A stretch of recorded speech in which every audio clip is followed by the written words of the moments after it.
Dans le grand 1, nous avons vu comment est-ce que se réalisait de façon naturelle la conception d'un enfant, de la fabrication des gamètes jusqu'à la formation du bébé. Dans le grand 2, nous allons voir comment l'homme est parvenu à maîtriser la reproduction. Et tout d'abord, comment est-ce que l'homme régule les naissances? En somme, c'est savoir comment est-ce que, à l'aide de la connaissance des cycles sexuels féminins que nous avons vus, eh bien, on arrive à réguler les naissances. Tout d'abord, nous allons voir les méthodes contraceptives. C'est quoi la régulation des naissances? C'est en somme décider ou pas d'avoir un enfant. Et pour ne pas avoir un enfant, il existe diverses méthodes contraceptives que nous allons voir à présent. Alors oui, petite précision, c'est quoi la contraception pour ceux qui auraient du mal à le définir, eh bien c'est un ensemble de méthodes qui visent à empêcher de façon réversible ou irréversible, attention, la conception d'un enfant. Et ces moyens contraceptifs sont divers, ils sont à la fois divers dans leur existence, mais également ils ont des modes d'action différents. Nous allons d'abord voir les méthodes contraceptives qui sont à fonction physique ou chimique. Donc, nous avons tout d'abord le diaphragme vaginal, donc, ou les diaphragmes vaginaux, c'est ce que l'on voit ici. Alors, c'est un moyen contraceptif physique qui consiste à introduire dans le vagin, jusqu'à l'extrémité de ce vagin, cet embout en fait qui s'appelle un diaphragme, qui en fait se fixe au niveau donc du col de l'utérus et qui empêche le passage donc des spermatozoïdes qui sont qui sont déposés dans le vagin. Ils ne peuvent atteindre le col de l'utérus et donc il ne peut y avoir de fécondation à terme. Donc c'est un moyen contraceptif physique. Un autre moyen contraceptif qui fonctionne un petit peu selon le même principe, c'est un bouchon vaginal. Alors ce bouchon vaginal, contrairement au diaphragme, ne se fixe pas au niveau du col de l'utérus, mais au niveau du vagin. C'est un peu comme si on faisait, d'ailleurs il porte bien son nom, un bouchon. Et dès lors qu'il y a un bouchon, les spermatozoïdes ne traversent pas le bouchon, et donc ne peuvent atteindre derrière le col de l'utérus. Alors, un autre moyen donc, de contraception qui lui est un petit peu plus impressionnant, c'est la vasectomie. Alors la vasectomie, c'est la ligature ou la section du canal déférent chez les garçons. Alors c'est quoi le canal déférent? C'est le tuyau en fait, enfin le tube par lequel passent les spermatozoïdes qui sont fabriqués dans le testicule jusqu'à avant d'atteindre la prostate et être libérés donc lors de l'éjaculation. Si on sectionne ou que l'on lit lorsqu'on fait une ligature donc du canal déférent, et bien automatiquement les spermatozoïdes sont fabriqués par le testicule mais ne peuvent arriver dans le sperme, et donc lorsque l'homme éjacule, il y a une éjaculation avec aucun spermatozoïde. Donc c'est une méthode contraceptive assez radicale. Dans le même genre, mais cette fois-ci pour les filles, la ligature des trompes.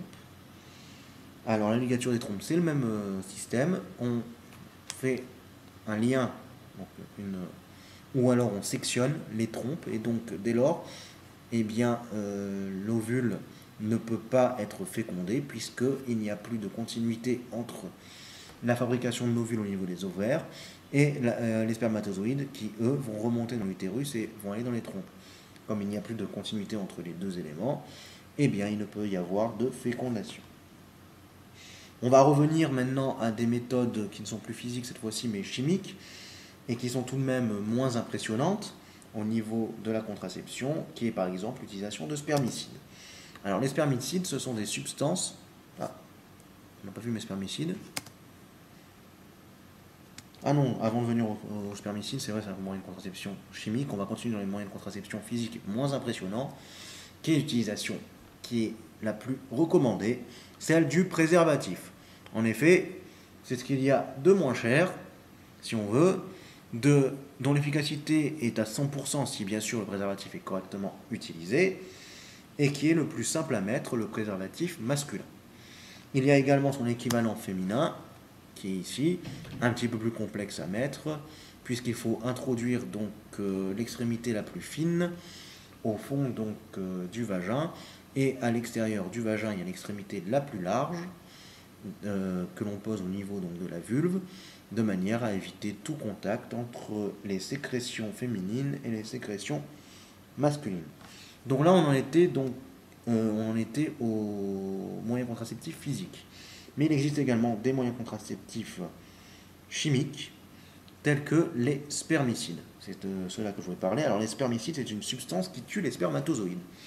Donc avant le rapport, on dépose ces spermicides à l'intérieur du vagin, et normalement, ils ont comme rôle de détruire les spermatozoïdes.